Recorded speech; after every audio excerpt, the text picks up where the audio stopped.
सो मैं right, yes. हाँ, मैं कुंभ के इतिहास पे गई, उसकी हिस्ट्री पे गई कि कुंभ है क्या। हम्म। तो समझ में आया कि कुंभ की शुरुआत जो की थी आदि शंकराचार्य ने की थी। आदि शंकराचार्य के पहले डिस्क्रिप्शन नहीं मिलता है कुंभ का, लेकिन माघ वास और माघ नहान का इसका डिस्क्रिप्शन मिलता है। तो जब आर्य जो थे, जब वो पूरे हिंदू धर्म को इकट्ठा कर रहे थे कि सब एकजुट होके रहो, तो उस वक्त इन्होंने ऐसा किया था कि कुंभ के नाम की हम बड़ी गैदरिंग करेंगे। हम्म। जहाँ पे सारे जो बड़े बड़े जो भी हमारे अखाड़े हैं या संप्रदाय हैं, उनके सारे गुरु आएंगे और हम्म। स्नान तो करेंगे ही, साथ में स्नान के साथ साथ डिबेट होगा। अब हमको समझना है यहाँ पे कि हमारा सनातन धर्म है क्या। हम बिलीवर्स नहीं हैं, हम किसी चीज पे विश्वास नहीं करते। वेद और वेद उठा के पढ़ो, क्वेश्चन आंसर्स हैं, क्वेश्चन आंसर्स हैं। हमारे में है कि हम्म। तुम भगवान पे कभी भी खड़े होकर क्वेश्चन कर सकते हो कि तुम हो कौन, मैं तुमको क्यों पूजूं। कोई तुम्हें कुछ नहीं कहे। डिस्कशन हम्म। के लिए एक ग्राउंड तैयार किया कि ठीक है, 6 महीने पे, फिर 6 साल पे, फिर 12 साल पे, ऐसे ऐसे करके मिलेंगे और सब लोग आएंगे और डिस्कस करेंगे अपनी अपनी फिलॉसफी। तो आदि हम्म। शंकराचार्य करते क्या थे, वो घूम घूम के जाके लोगों से वाद विवाद करते थे। वाद विवाद में ये होता है, यहाँ पे उसका एसेंस भी समझना है कि ठीक है, हमने आपसे ज्ञान लिया, आपने हमसे ज्ञान लिया, हम कोई आपसे झगड़ा नहीं कर रहे हैं। तो एक चीज पे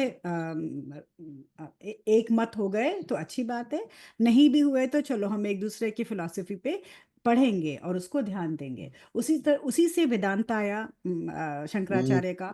उसके बाद से हम्म। माधवाचार्य का विशिष्ट वेदांत आया, जिसको कि कृष्ण भक्त हम्म। सारे फॉलो करते हैं, जितने भी कृष्ण हम्म। भगवान के आया। फिर हम्म। और भी मतलब उसके डिफरेंट डिफरेंट ब्रांचेस होते गए, सबने अपनी अपनी थ्योरीज लेके आए। उन थ्योरियों को हम्म। कंपेयर करते थे कि मतलब क्या सही है क्या गलत है। सबको मंडन मिश्र का तो पता होगा ना, जो हुआ था शंकराचार्य का। तो वो भी उन्होंने हम्म। डिबेट करके मंडन मिश्र को समझाया था कि जो अद्वैतिक वेदांत है वो सबसे ऊपर आता है। उस दिन याद है मैंने हम्म। अद्वैत समझाया था। हाँ, हम्म। अद्वैत का डेफिनेशन लिखवाया था मैंने इन लोगों को कि अद्वैत क्या होता है। हाँ, सो अद्वैत जो होता है जिसमें दो नहीं है, हमको ये समझना होगा बहुत ध्यान से। तो हम उस एक को क्या मानते हैं, हम उस एक को नाम देते हैं ब्रह्म का, सत्य का, आत्मा का, इसका। तो ये एक है, मैं और मेरा जगत।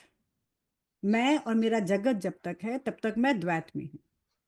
हम्म। द्वैत हो गया ये, मैं और मेरा जगत। मैं और मेरे जगत से जब मैं एक हो गई, एकदम एक हो गई, कोई अंतर नहीं रहा, तो ये हो गया अद्वैत हो गया। हम्म। इसलिए हम पूरे जगत को माया मानते हैं कि जगत जो है हम्म। माया है। हाँ, अब इसको भक्ति में भी देखेंगे। मैं और मेरे भगवान द्वैत हो गए।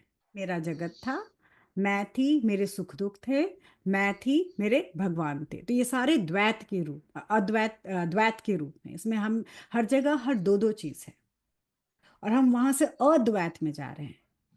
हम ये नहीं कह रहे हैं कि सब कुछ मिल के एक हो जाएगा, हम ये नहीं कह रहे हैं। हम ये कह रहे हैं कि जस्ट एक है। मतलब यहाँ पे थोड़ा समझना पड़ेगा।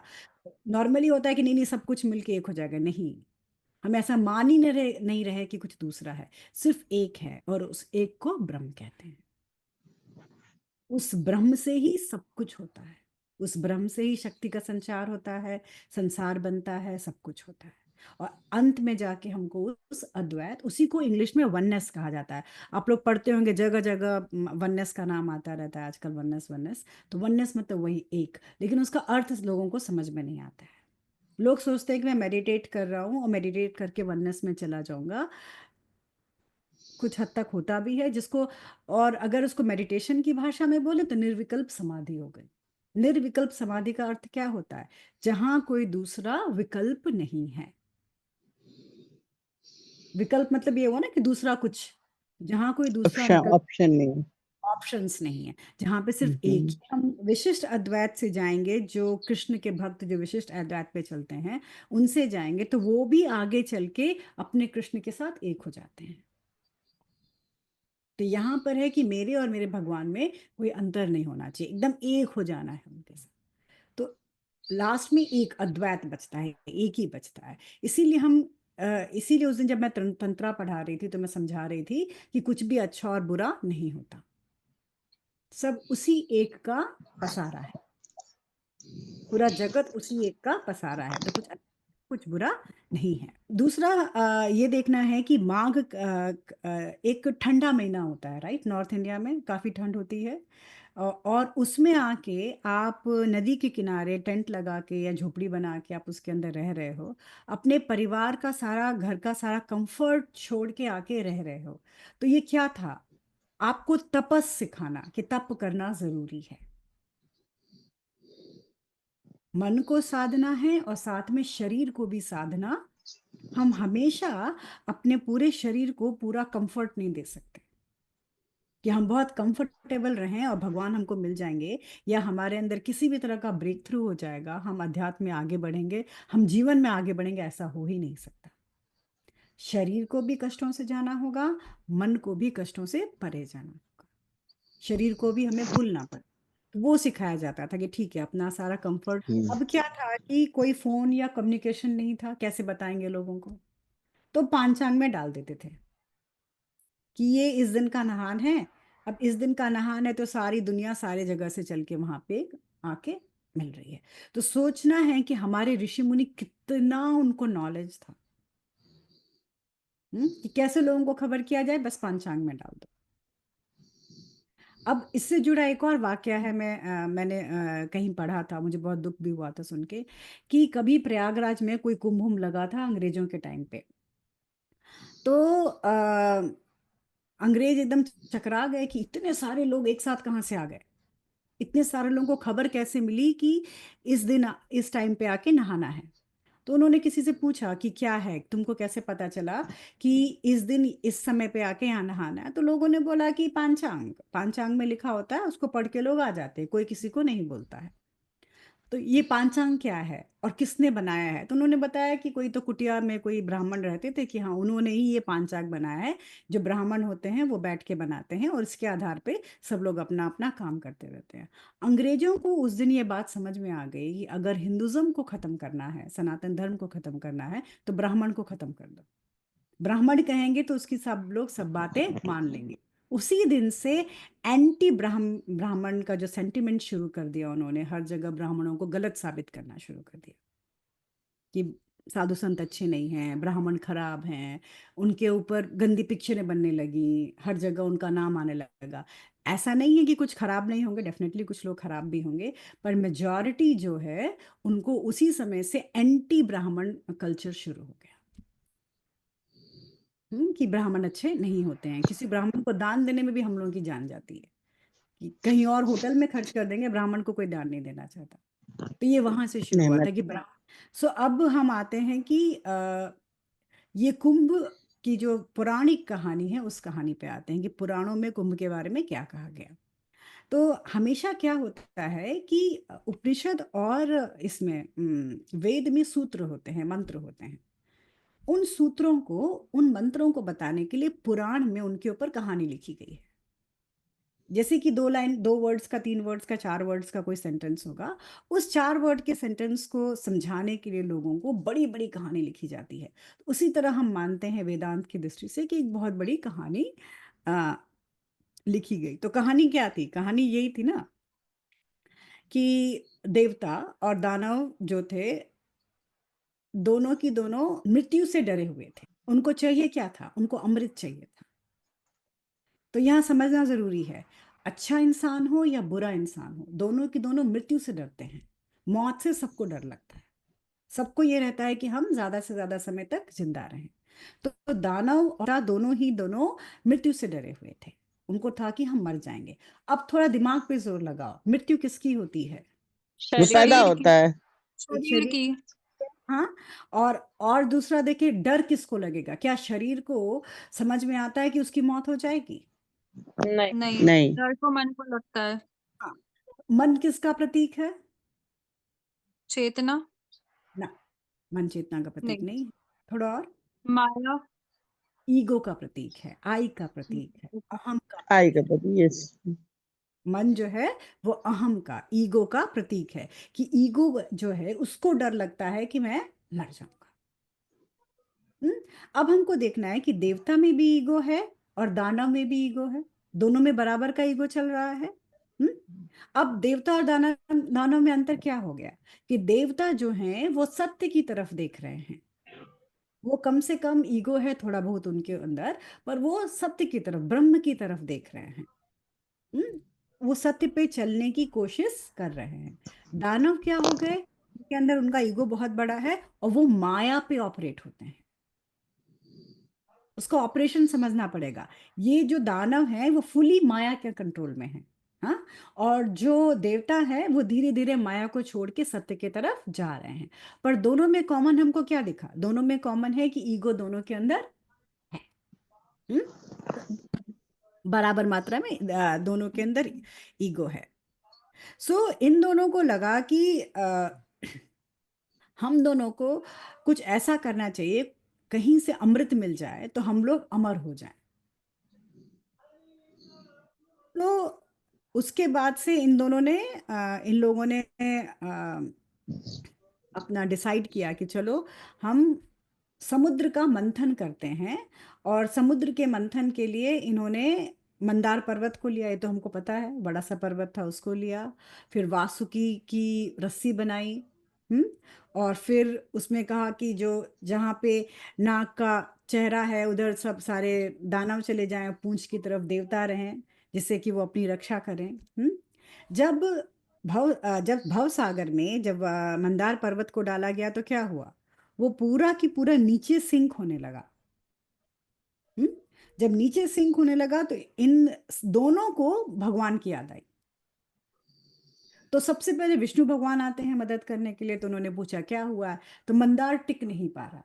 तो मंदार टिक नहीं पा रहा है तो उन्होंने, विष्णु भगवान ने कछपा अवतार लेके मंदार के नीचे आके रुक गए कि ठीक है, मैं यहाँ पे रहता हूँ, मेरे ऊपर तुम अपना जो भी तुमको चर्निंग करनी है, जो भी मथना है, मेरे ऊपर मत हो।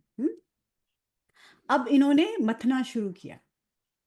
जैसे ही मथना शुरू किया, पहली चीज जो निकली है वो हलाहल निकली है, वो विष निकला है। हाँ, उसकी गर्मी इतनी ज्यादा थी, इतनी गर्मी ज्यादा थी कि पूरा संसार उससे जलने लगा था। तो अब विष्णु भगवान को तो पहले ही नीचे बिठा दिया था, तो अब क्या करेंगे, तो शिव जी के पास जाके रोना गाना शुरू किया कि हम सब जल रहे हैं, मर रहे हैं। तो शिव जी ने आके उस हलाहल को लेके अपने अंदर, अपने कंठ में उसको स्थापित कर दिया। ठीक है, यहाँ तक की तो कहानी सबको पता है। हाँ, कोई कोई नई बात नहीं है। अब हम इसको देखेंगे तोड़ के कि हमको इससे क्या समझ में आया। पहले ये समझना है कि भव का अर्थ क्या होता है। भव का अर्थ है होना। तो ऐसा नहीं है कि भव सागर जो है वो कहीं बाहर है, कहीं कोई भव सागर नहीं है। भव जो है वो होना है। किसका होना, मेरा होना। किसका होने की बात हो रही है यहाँ पे, यहाँ मेरे होने की बात हो रही है। तो भव सागर कहाँ हुआ, मेरे अंदर हुआ।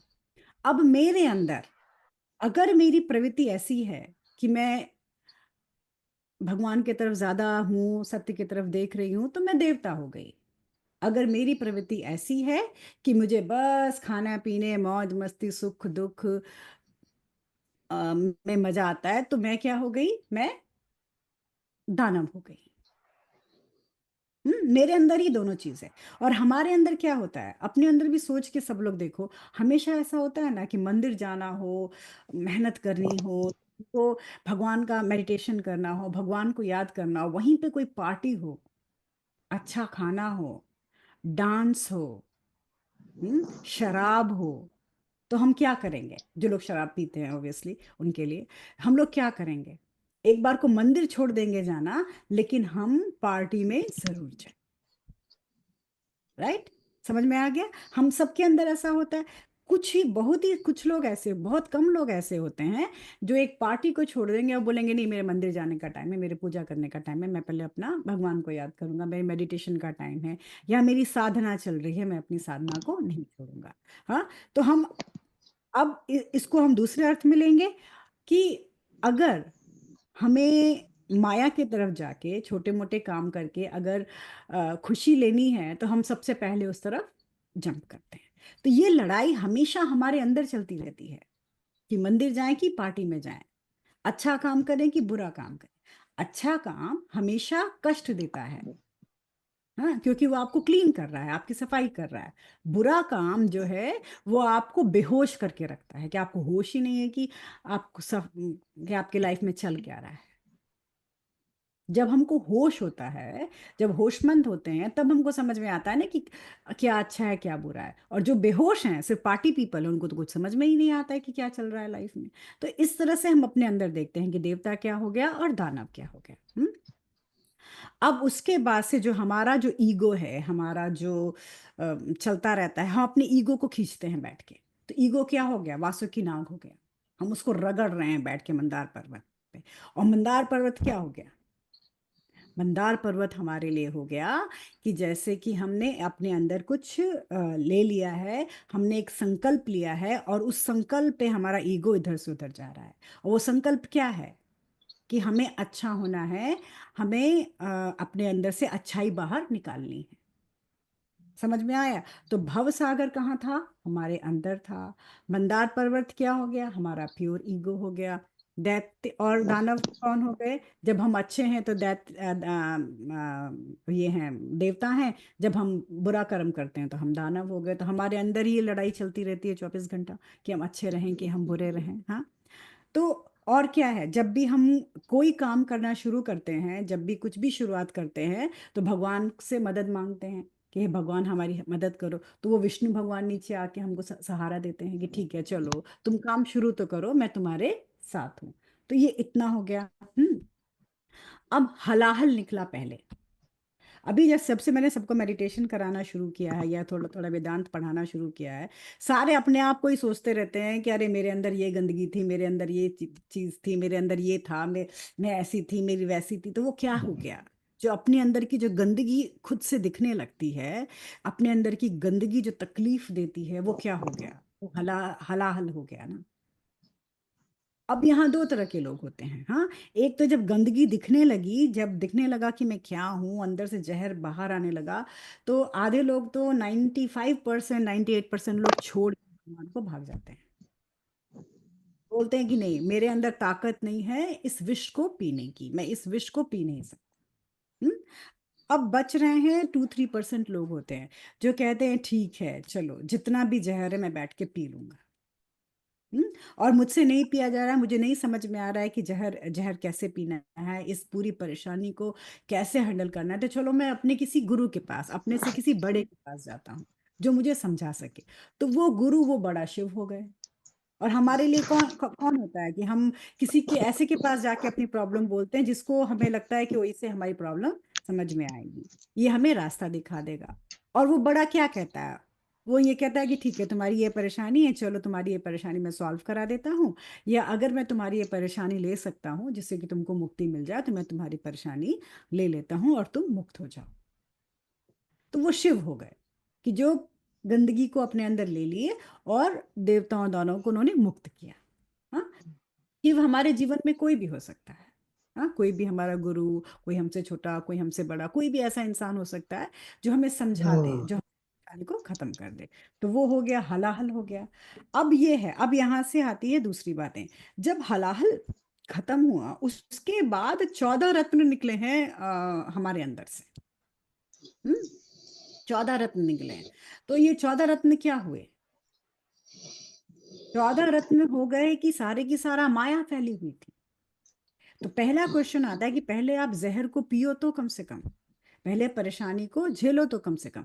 जब परेशानी झेल लोगे, उसके बाद से एक एक करके चीजें बाहर निकलनी शुरू होंगी, अच्छाइयाँ शुरू होंगी। कहते हैं ना कि जब आप स्पिरिचुअल पाथ पे चलते हो, या कहीं भी किसी भी टेस्ट के लिए भी अगर तुम बहुत मेहनत करके पढ़ाई कर रहे हो, कुछ भी कर रहे हो, तो जहर पी रहे हो, इतनी मेहनत कर रहे हो, उसके बाद आपको सफलता मिलती है। सफलता अपने साथ बहुत कुछ देती है।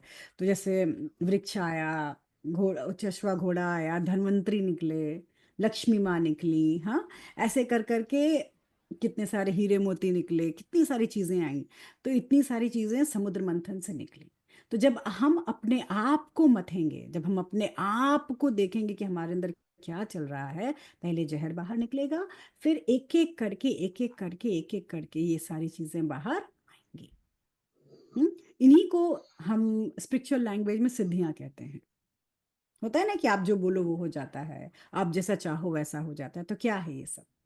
ये सारी सिद्धियां हैं जो अपने आप को चर्न करने पे बाहर निकलना शुरू होती हैं। अब हमको इसको और डीप में जाके देखेंगे। ये जो जो सारी सिद्धियां हैं, ये सारी सिद्धियां की सिद्धियां माया हैं। हम्म? ये सारा इल्यूजन है। अभी ये जो इल्यूजन है, ये अभी भी हमको ईश्वर की तरफ नहीं जाने दे रहा है, क्योंकि हमारा दिमाग उन सिद्धियों पे अटक जाता है कि नहीं हमको पैसा मिल गया, नहीं हमको बहुत सुविधा मिल गई, नहीं हमारा स्वास्थ्य बहुत अच्छा हो गया, तो हम उसमें उलझते रहते हैं। जब हम एक एक करके इन सारी सिद्धियों से पार होते हैं, तब जाके अमृत निकलता है। अमृत का कलश जो है वो बाहर आता है। हाँ, अब अमृत तो आ गया।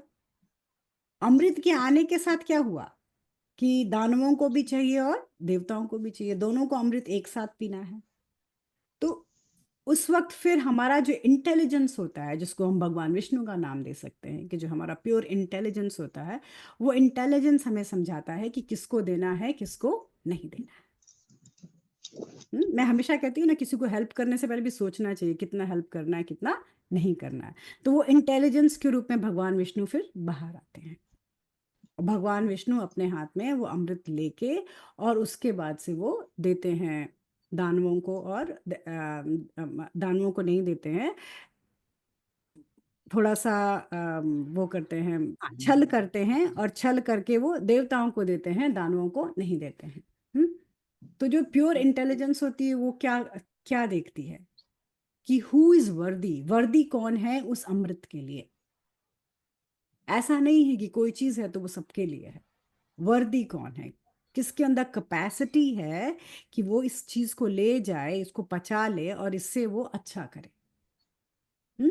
तो यहाँ पे क्या है कि ईश्वर भी इस बात का ध्यान रखते हैं कि जो बुरा है, जिस जो सिर्फ माया में भटका हुआ है, वो आगे ना बढ़े। एटलीस्ट देवता माया से बाहर निकलने की कोशिश कर रहे हैं, सत्य की तरफ देख रहे हैं, तो देवता ही आगे बढ़ें। तो ऐसे करके जो भगवान हैं वो देवताओं के साथ पार्शियलिटी करते हैं। उसको पार्शियलिटी कही जाएगी ना, तो होती है पार्शियलिटी। हम एक जैसा हर किसी को ट्रीट नहीं करते हैं, जो वर्दी होगा उसको ही हम देंगे, तो उन्होंने भगवान को दिया। अब फिर वहां पे स्टोरी और आगे बढ़ती है और होती है कि अम, राहु केतु ने देख लिया था और फिर पी लिया था, तो उसको बीच में से गला काट दिया था। तो ये स्टोरी और बढ़ती जाती है। लेकिन इसका बेसिक पॉइंट क्या था कि पूरा की पूरा हमारे अंदर चल रहा है, बाहर तो कुछ चल ही नहीं रहा है। हम्म? अध्यात्म में क्या होता है, ये अध्यात्म भी छोड़ो, संसारिक जीवन में ही अगर कोई अपने लक्ष्य के प्रति बहुत ज्यादा ईमानदारी से काम कर रहा है, शुरू में तकलीफ होती है, बाद में एक के बाद एक सफलता मिलनी शुरू होती है। उसी तरह अध्यात्म में ही है, में भी है।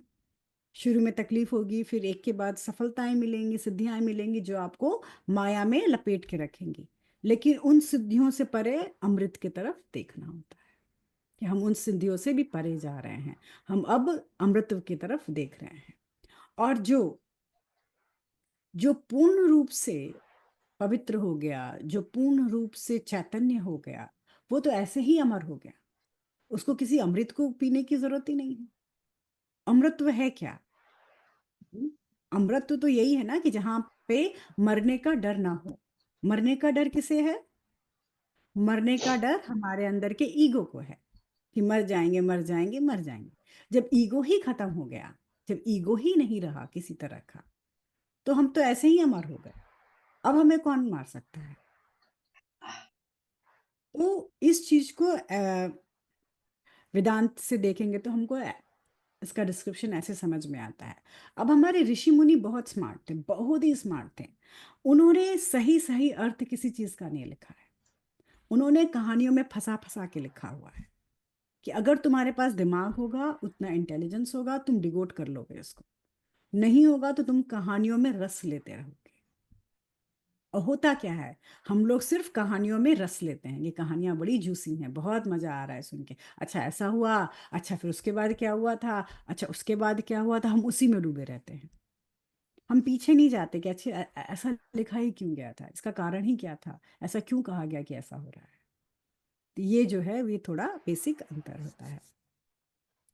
तो उसी को रिप्रेजेंट करता है हमारा कुंभ का नहाना। और समझ में आ गया ना कि आदि शंकराचार्य ने कुंभ शुरू किया था, उसका कारण ये था कि वो चाहते थे कि सारे लोग आके सर्टेन डेज पे जगहों पे मिलें और आपस में वार्तालाप करें।